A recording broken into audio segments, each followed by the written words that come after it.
wanawake takriban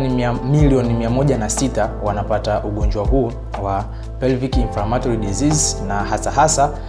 wale ambao wapo katika sexual active age, wapo katika umri ambao unawaruhusu wao kuanza kushiriki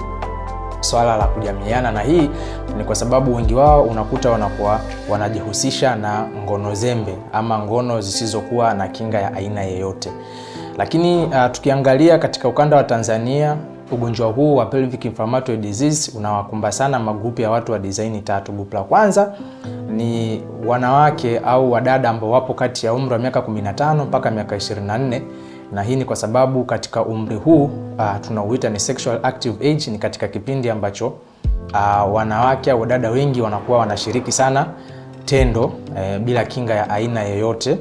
lakini pia ni umri wao kutafuta watoto na wachumba. Kwa hivyo katika kipindi hiki wanawake wengi wanajikuta wanapata ugonjwa huu wa PID. Lakini group nyingine ikiwa ni sexual workers, wanawake ambao wanajihusisha na biashara za ngono, na group la tatu ni mtu mmoja ambaye anakuwa